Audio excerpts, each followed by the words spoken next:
Good morning, Dr. Schwibner. Thank you so much for coming on the podcast. I've been anticipating having you on. I'm so excited. I'm so excited to have you on today. Thank you. Thanks for having me, Brittany. Absolutely. So tell us a little bit about yourself first, your introduction into airway. I feel like everybody in the airway field kind of has that aha moment. So if you want to share yours with the listeners. Yeah, so it's one of those things that once you know it, there's no going back, whether you can't go back to regular dentistry, whether you want to or not. So I am an alumni of the Dawson Academy, and obviously I believe, Dawson Pankey, has a really great post-graduation CE program to teach general dentists just how to be the best version of themselves. And then I was at one of their alumni meetings, and Dr. Ben Moralia just had an hour lecture, just, introducing us to the new things that are out there, which is one of the things that I love about these alumni meetings, is that you get exposed to things you might not otherwise even have thought about. Mm-hmm. So Dr. Moralia was speaking and just showing his before and afters and talking about what he was doing. And me and another female dentist who happens to be a mom, we were both sitting there almost with our chins on the table, oh my God, how is this a thing? And how do we learn more? So I was pregnant at the time with my third child.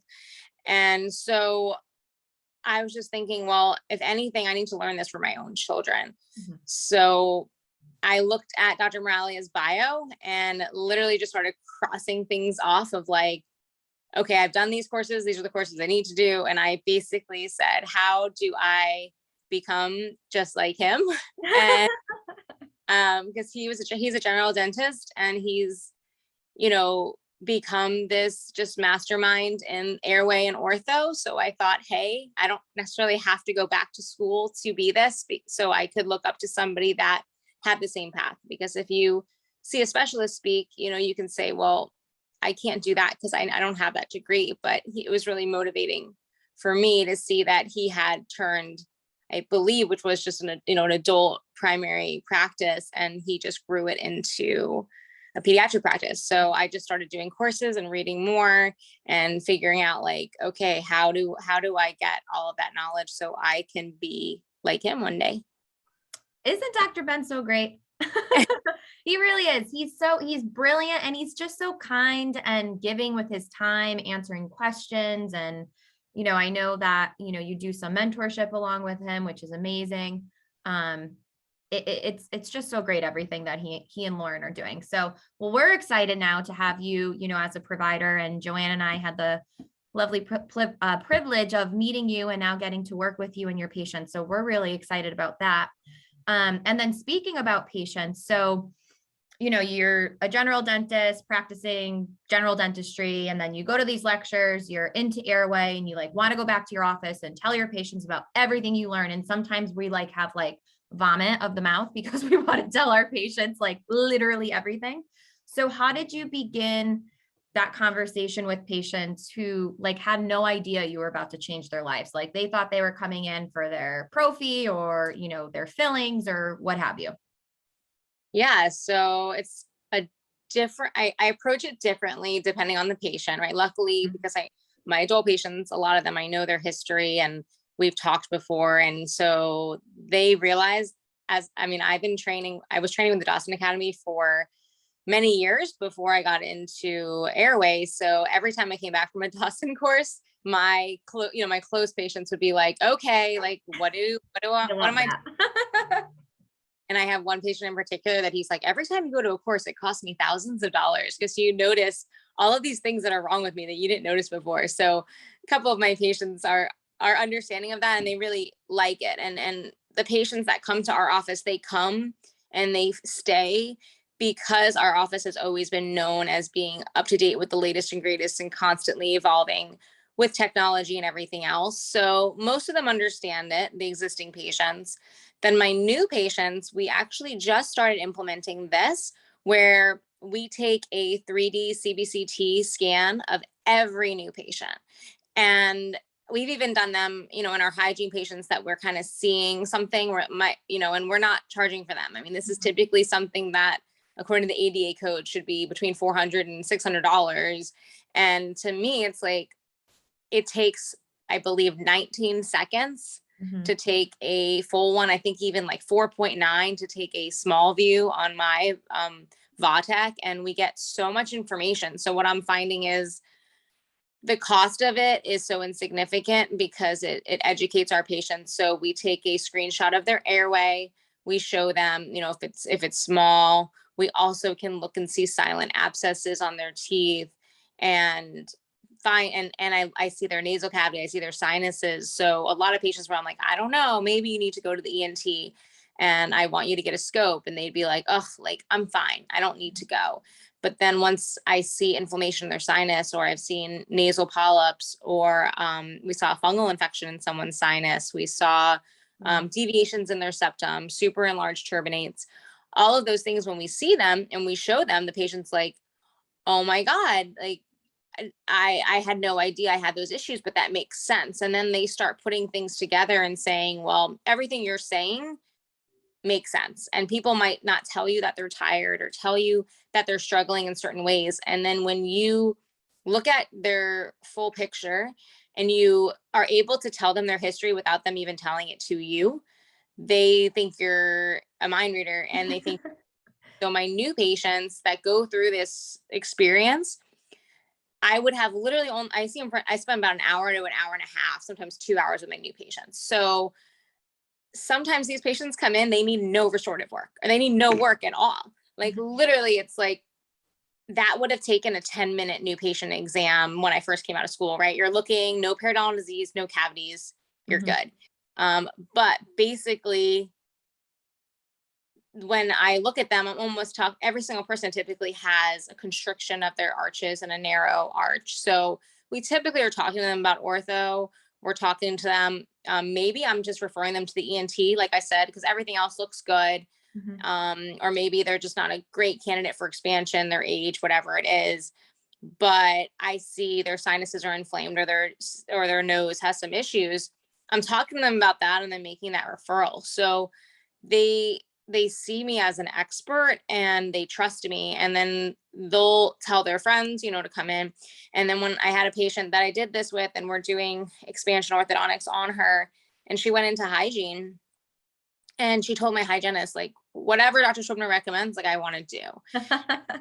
And I only spent, an hour and a half with, and didn't even need any restorative work. And she was just so gung-ho about our practice and who we were, because no one ever speaks to them that way. And when you care, it comes through. So I tell patients all the time, like, yeah, you have cavities. Yes, we need to do a crown. We need to do a filling. Sure. But I spend like 30 seconds on that. And I'm like, but what I want to talk to you about is your health, your overall health, and how we can set you up for success long-term, and how you're not going to be a 40 or a 50-year-old that strokes out and has a heart attack, so we're looking at, people know that sleep apnea is a silent killer. And so we just go over that. Like, I want to make sure that you're going to be healthy. And I tell them, it doesn't work out too well if my patients aren't breathing. I can't treat patients who don't breathe. And so once you're breathing and living, we can fix the cavities, because if not, you're not going to be around very long. And with my staff, I joke around that, like, in Grey's Anatomy, where they say, it's time to change lives, or let's go save lives. And so we really feel that way now, that it's not, there's a purpose, and there's a why behind what we're doing. It's not just filling teeth, but it's really changing lives and helping lives. So patients feel that, and they accept all of the restorative work without hesitation. So I can present $10,000 of restorative work, where in the past they might have said, like, whoa, like, I have to talk about this. And I'm kind of like, that's a side, but let's talk about this. And they see that it's not about the money. And, like, I don't really like the restorative work they have to do. And they don't question you at all. Like, because they just think you're really smart, or they see that you're really smart, and they trust everything that you say so much more. I feel like, when you're taking that time and you're spending an hour and a half, 2 hours, and they know they've been to a dentist before, they know typically what it's like, how long the dentist typically spends in the room. And the fact that you're sitting there, and I'm sure you're sitting there with them eye level, you're not talking down to them, you're talking to them. And you're, like you said, you're pretty much painting a picture of what their health is without them even telling you. And it's probably a lot of things that they might have sought help for through their GP or whoever, and nobody really had any answers or said it's fine, it'll go away. And then now to feel like somebody's actually hearing what they're saying and has something that they can do to help treat it.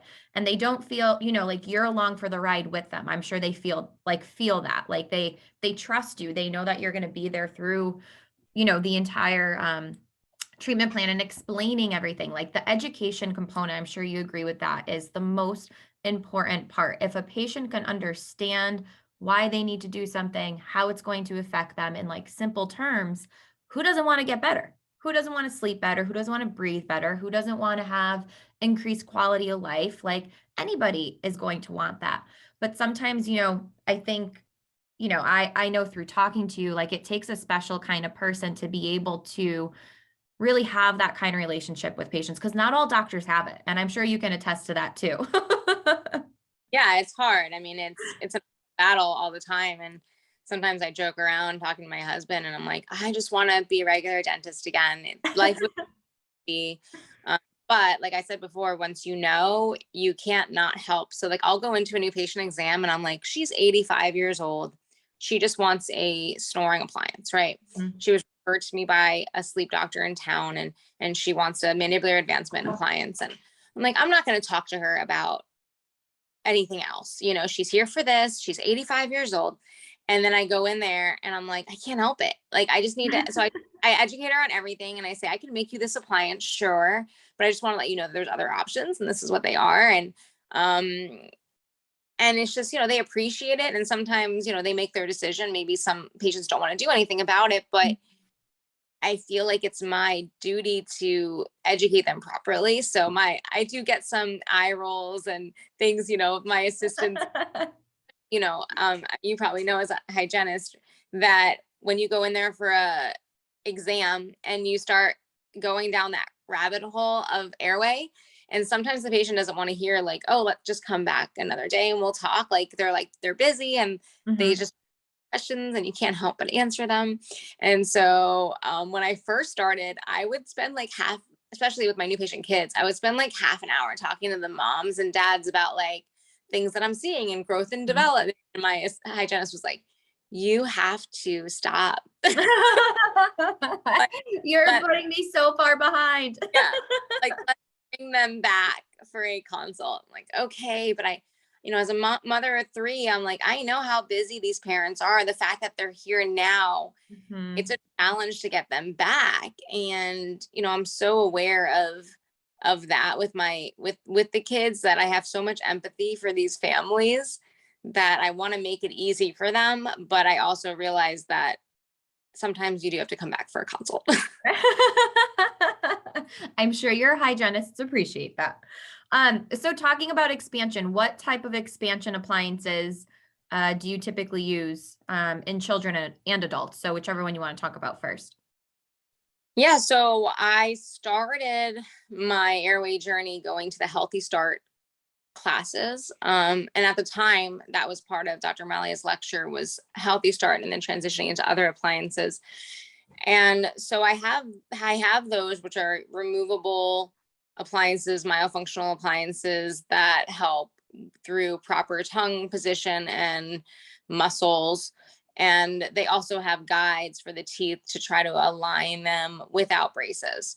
So I started with that. And then I realized that there was some limitations with patients, the majority of them, their arches are just really constricted. I know, as you know, but for people that are listening that might not know, if you have an 8-year-old that's less than 35 millimeters across, then they're already deficient. And then as an adult, we want them to be at least 40 millimeters across.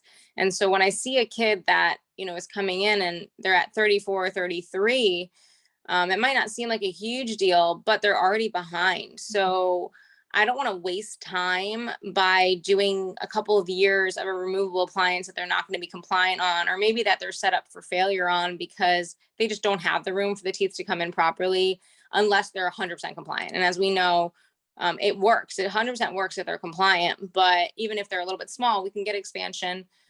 But compliance is hard, as a mom, like, and my own kid, I started him on the appliances and it still wasn't enough for him. So that kind of made me say, well, I need some extra tools at my belt, because I hate the whole, well, we've tried now, let me try to send you to an orthodontist.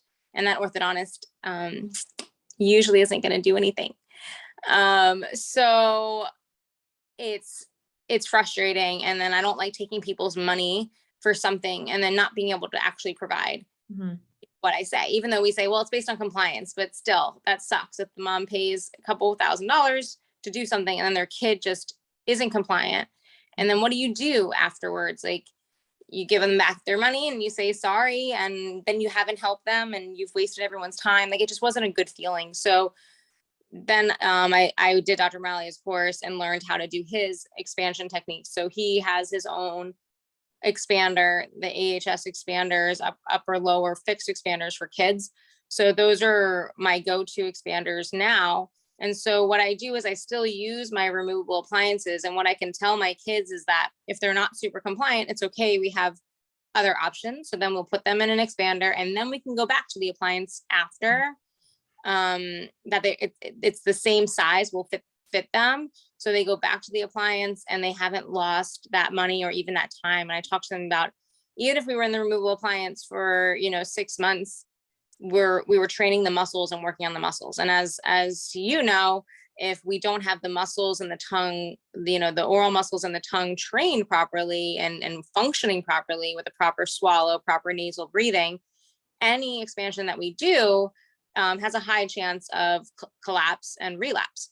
So it's always good to train them and to get them there. So I don't feel like I'm doing it for nothing, and so I'm helping that. And then I tell them, hey, we can do all of this. Once they're expanded, I'm not wasting time and growth. So now they're expanded, they're a good size. We'll wear these appliances, get the tongue trained properly. And then if they aren't 100% compliant with the appliance, so they still have a little bit of like aesthetic crooked later, that's an easy thing to fix with either Invisalign or braces. And I tell the parents, like, hey, once we have the space, we're not in a rush to get braces at 11 or 12 years old. We can just hold them with the myofunctional appliances until they're old enough teenager. Some it's 13, some it's 16 that are mature enough to wear an Invisalign retainer. And kids love that, because they don't have to have the brackets and the unaesthetic, ugly duckling phase of braces that we all went through as children. And it's funny because a lot of parents and children have learned that that's like a rite of passage, like, oh, I'm going to get braces. And so it's changing that mindset of like, no, if the teeth are in the right position, minor tweaking we can do with aligners. I mean, we can do major things with aligners now, which we know, but Invisalign is a great appliance, and it's just about who's going to be compliant to that. I mean, there's some adults that aren't compliant, right? Oh, so gotcha.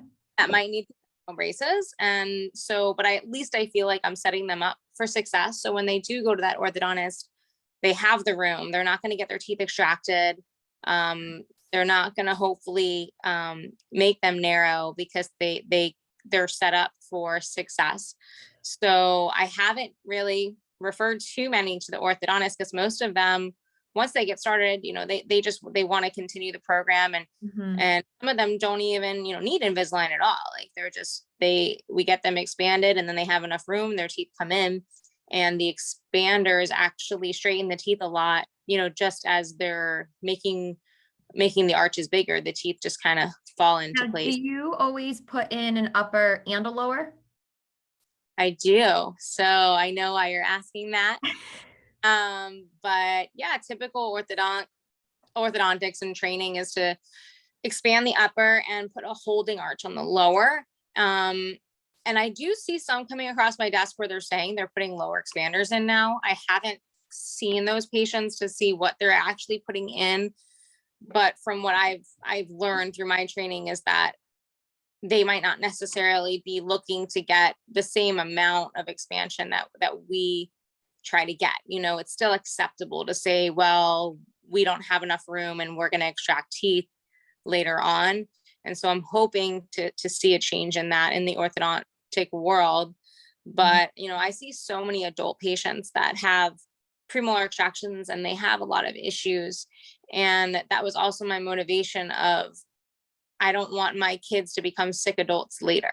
So how can we fix them and set them up for success and give the best version of themselves? So what I find is limiting for the orthodontic community is that they see a kids for a very short period of time. You know, at most, I mean, I know some of my friends are in braces for 4 years, but, you know, besides that, once they grow up, usually about, you know, after they're 15, they're usually not going to see them again, you know, until maybe they're adults and they relapse and they have to go back. But for the most part, those relapse cases are being addressed by the general dentist with Invisalign. They're not necessarily going back to the orthodontist very often. So it's got to be hard for them because they don't know that it's not always being successful. Right. So general dentist, if you work at 5 different practices and then you move every year, you have no idea how long your crowns last, how long your fillings last. You're not going to be as good of a dentist because you need to see your failures to learn from your failures. And I feel like that's just a very limiting thing in the orthodontic community for no fault of their own, but they don't get to see the long-term effects. And so I get the kids that at 25, they're already having jaw pain and clicking in their joints because they have an anterior open bite. And the orthodontist says, well, they have a tongue thrust, so I can't close their anterior open bite. And I used to take that as an answer, like, oh, all right, well, you're the specialist. I guess that's the best you can do. And now I'm like, no, like, so you fix that. You know, they want to tell them, tongue up, just keep your tongue up. Well, that's not very helpful. Let's put in a habit crib. Let's put in a tongue rake and that will fix your tongue. No. Right. Yeah. And that's the thing. I'm talking to orthodontist, like, what do you do for these? Oh yeah, well, I can cement. I cement in cribs and things, and I cement in things. Everything's fixed because they don't want to deal with compliance and they don't have the time. You know, it interrupts the workflow when to have those conversations. So it's easier just to cement something in, not educate the patient, and the patient has no idea other than if they put their tongue in a certain place, it hurts.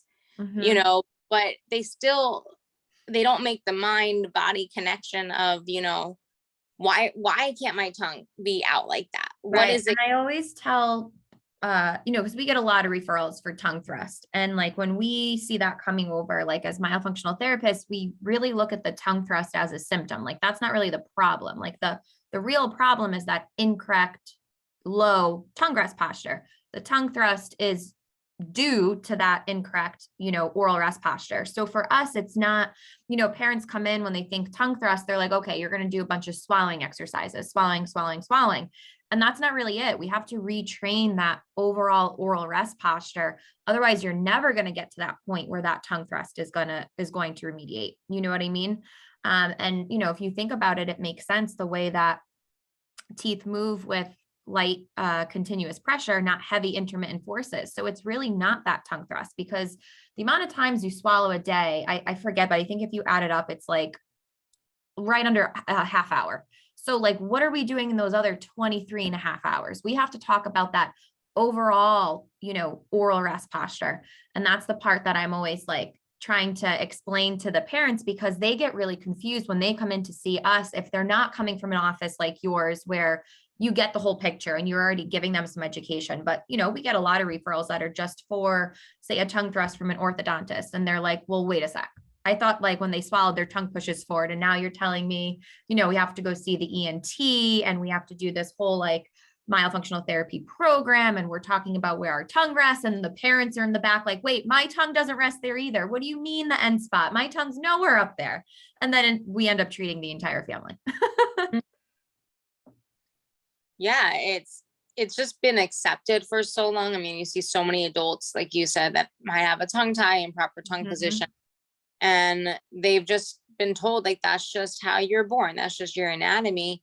And so when we try to say, well, your kid has this issue, they're like, oh, well, I have it too. Or your kid is going to need extractions. Oh, I had my premolars extracted too. And so did my father and my kids. And like everyone does that. That's just normal. That's how it is. Mhm. And you have to explain that, well, you know, things are evolving and things are changing, and we know more now than we used to. And then they usually come around, but it's a challenge when the specialists that know more know less. Oh my And, gosh. you know, Like, how don't. do you, if you're talking to a room of, I mean, honestly, it could either be like new grads, it could be providers out there that have been practicing forever, but maybe aren't in the airway space. And like when you start talking about adult expansion, because I'm sure, you know, in conversations you've had, they're like, well, that's not possible. Like you can't expand an adult unless you're going to go through surgery. Like how do you explain that to people? It's hard. So emotional, but I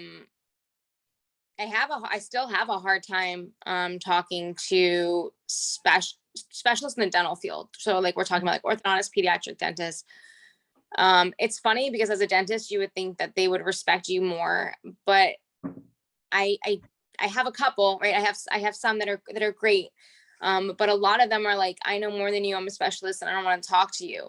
Where the specialists in the medical community, like the ENTs and everything, they realize that you're the specialist in teeth and in mouth. So they respect you in that. And it's almost easier to talk to them because they know less about this. But the orthodontists and the pediatric dentists are like, get out of my space, you know, like you're doing, and you don't have the training that I have. And it's true. Like I didn't go to all of the schooling that they did, but I've been taught and mentored by Dr. Moralia for the last, year and a half, which he always says is, you come out with more knowledge than you do in a postgraduate program. And so it's different though. So it goes against what they were taught. And the big thing is the adults and saying, well, you're just tipping teeth in adults. There's no way you're moving teeth. And with Invisalign too, that was Invisalign's. I know when I was in dental school, my ortho director, he was like 85 years old and he was super against Invisalign. He was like, all it is tipping teeth. You're not getting bodily movement. Like you're going to push things out of bone. And then I'm like, well, if we're tipping teeth, how are we pushing things out of the bone? Because tipping doesn't push teeth out of the bone. So if you're pushing teeth out of the bone, that means you're getting bodily movement of the tooth, but you're not putting heavy pressure on the tooth. So you're not going to be able to push it out of the bone. Where braces, you can put such heavy forces that you can pull teeth out of bones. That's why when we have an impacted canine in the bone, we need conventional brackets. Invisalign's not going to do that. So you need a conventional bracket because when you want to pull a tooth out of bone. So it kind of like baffles me. I'm like, I don't know why you're saying this because it doesn't make any sense. But at the same time, I don't want to argue with them. I don't want to disrespect them. And I'm kind of like too nice of a person and realize that, no, I don't have the same ability to just like spit out literature that Dr. Moralia, does. And so we'll just have to get him on a recorder and just play it. Like, this is why. Listen to all this. Look up this research study and that one. It is crazy how he can just be like, oh yeah, that study was done in da da da da da, and it says blah blah blah blah blah. Yeah.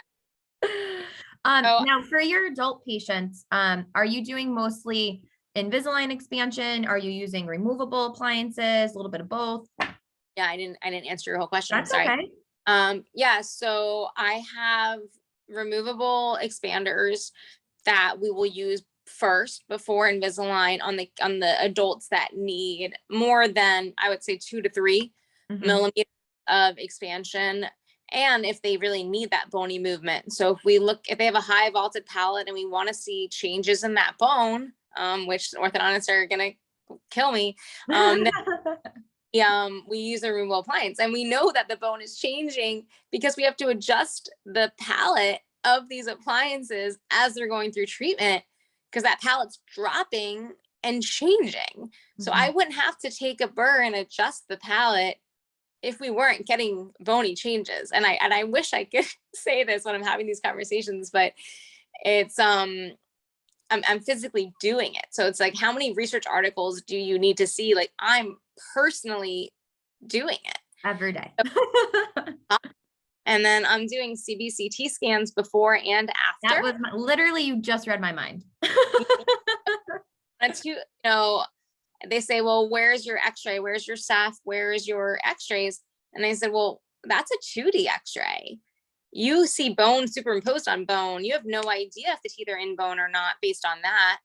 But when I do my 3D CBCT, I do. So it takes usually a year and a half, sometimes even 3 years, you know, to get an adult through this whole program. So the adults, we have to be careful. We can't treat them like kids. We do have to move things a lot slower because that suture is not going to be opened as easily. And those bony changes are going to take more time because they're not growing. So we move them very, very slowly. So with that, I was waiting to have a couple cases completed under my belt to really be able to put it together and say, well, it's not just that Dr. Moralia told me, but I actually did it myself. And I have a couple cases that are finishing now, but to have someone that's 100% compliant, that's done everything right, you know, it is a challenge to get those couple first cases. So I had one patient of mine that he's totally done. We did his post-op CBCT, and he had very, very thin buccal bone, or, you know, front bone when we started. And when I looked at his pre-CT, I was like, all right, I hope that this worked, because, you know, if not, then according to this orthodontist, you know, his teeth should be outside of his bone, but he has no recession, he has no mobility, and he still has buccal tori on top of the teeth. So it's like, no, it's, you know, there should not be any issue. But then we take the CT, and the thickness of the bone is exactly the same on the buccal. And this is a patient that went from 33 to 40 millimeters across. So that's amazing. On an adult who's breathing better and performing better at his job as a policeman, not falling asleep in his car. I think he's 29 years old. So that's life-changing for him. You know, he's a little adult. He's not an old adult. So he has many years to live. And how many, I'm getting chills thinking about it, but how many young police officers die of sleep apnea? Or maybe get in a car accident when they're in their cars all day and they're falling asleep. They're in the car all the time. How many truckers fall asleep when they're in the car? So those are the people that, you know, is the most exciting for me. You know, if I can help him breathe better, you know, lose weight, be healthier at 29 years old, like, we're just setting him up. Like, he's not going to be that 40-year-old that had a heart attack or had a stroke, you know, because of that, you know, because of sleep. Maybe something else if he has diets, but not, he's not going to have, you know, breathing issues. And that's a huge win for me. And the fact that even if I only have a couple of patients that successfully go through it, that's a couple lives that we've changed. And so it's worth it. And I always said, you know, if the only kids I helped were my own kids, that's okay. But the problem is, once you know, you want to help everyone's kids. And so I carry that burden of everyone's children on me. And every time I'm at a sporting event or a school event and I see these kids that I know need expansion, I want to go up to the mom and be like, I can help your kid. But unfortunately, it can come off sometimes as like, you just want the referrals, or you just want, or you want the case. And it's so not about that for me. Like, I need money to do the cases, because if I can't get paid, I can't work, I can't live. But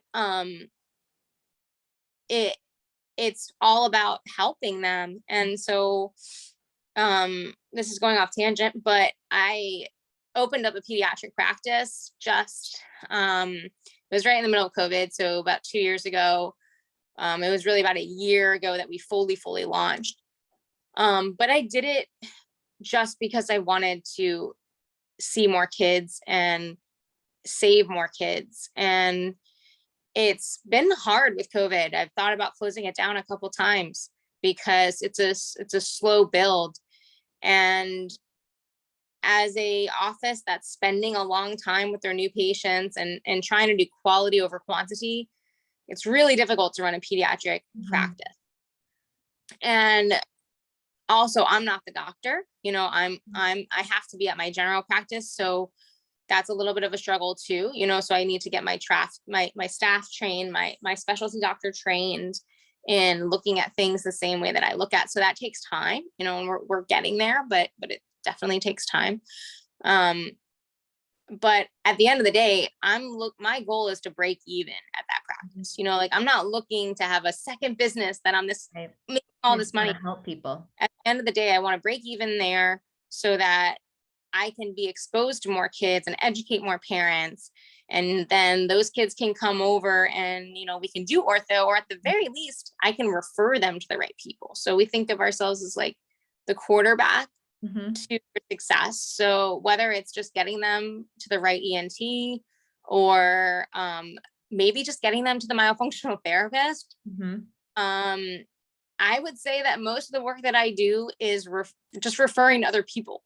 And I don't charge for that, you know, like I'll spend hours on the phone with different specialists, and I'm writing emails and putting together things for the parents just to help. And I just want that to definitely get across that. Oh my gosh. I think if anybody talks to you for even 3 minutes, they can tell that you are in it for all of the right reasons. I mean, your passion for all of this, like literally shines right through. And if somebody listens to this podcast, or if you're at soccer practice and talk to a mom, like, you know, you also, you're a very relatable person. You know, you went through it with your kids, yourself, like you have 3 children. You have a family, you have a very busy general practice, and you still found it in your heart to open this pediatric practice. I mean, that is amazing. So I think that anybody, like I said, that, you know, gets to work with you, that you're talking to, and it comes up in conversation, I'm sure that they immediately just feel the connection. Cause like I said, you're super relatable. So your patients are so lucky to have you. And like I said earlier, Joanne and I are so excited to be working with you and your families and all of that. And speaking about myofunctional therapy, so you touched on it a little bit, like where does myofunctional therapy come into it for you? Like, is it different? Would you refer at a different point in treatment for a kid versus an adult? Or I know it's also a very hard question because everything is like so individual. Yeah. So it's changing a lot just over the last couple of months since working with Joanne, because she's educating me more on it. Like I still have a lot to learn about when to refer and what to look for. But I wish everyone would go evaluation, but it's just not realistic.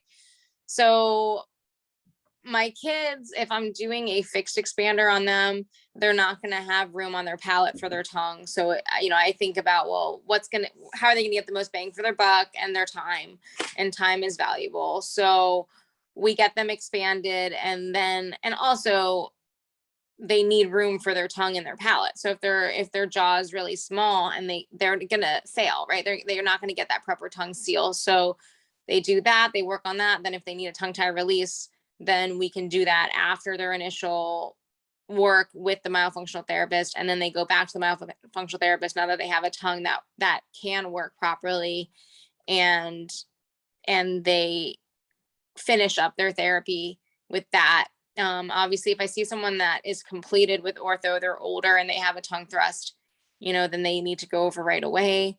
And with my adults, it's more so now, you know, I'm referring more, but if they have a tongue tie, they have any snoring going on, or apnea symptoms, I always tell them, you know, let's get that tongue posture evaluated, that make sure your nasal breathing. So if they're mouth breathing, all of those things, it's like, well, yes, we need to go to the ENT. Yes, we need to go to the sleep specialist. Like, you need to do all these things, and maybe they're not going to do expansion. They're going to get a CPAP, and that's fine.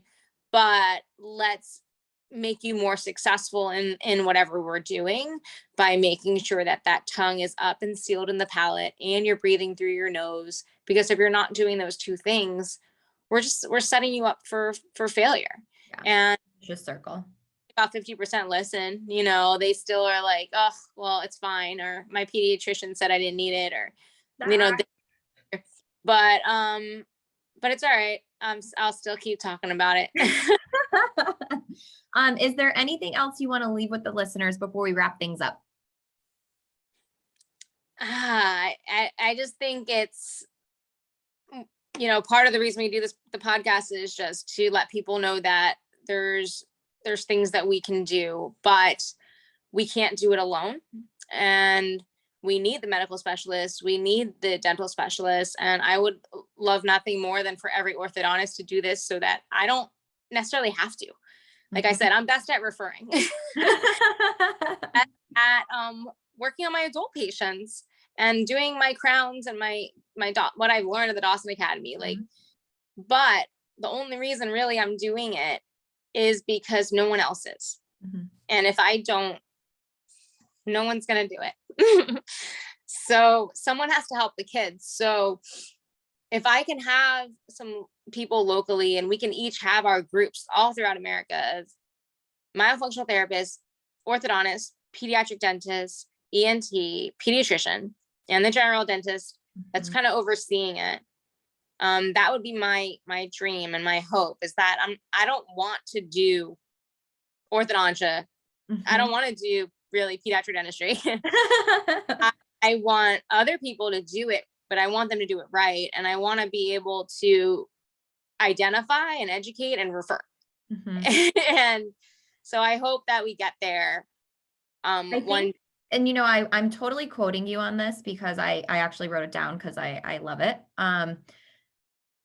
You know, there's some providers out there where it's like, they're just so stubborn. Like they don't want to accept that either they were wrong or didn't know something. And what you said earlier, you said you need to see your failures to learn from your failures. Like that is literally the most perfect quote. Like you should get that. I'm going to get it made for you on a sign, and like it's going to be really pretty, and you're going to hang it in your office. Cause that is like, it's so true. And I think once you can kind of just step away from that and accept that, like, you don't know everything, and that is okay, but you learn, and then look at all these lives that you're changing and you're helping. So like I said, your patients are just so lucky to have you. And this podcast, thank you so much for all your time. I know you're super busy, so getting on, you know, hair nice and early before you get in to start seeing your patients, I really appreciate it. And yeah, just thank you. All right. Thank you, Brittany. I appreciate it. Keep spreading the word. All right.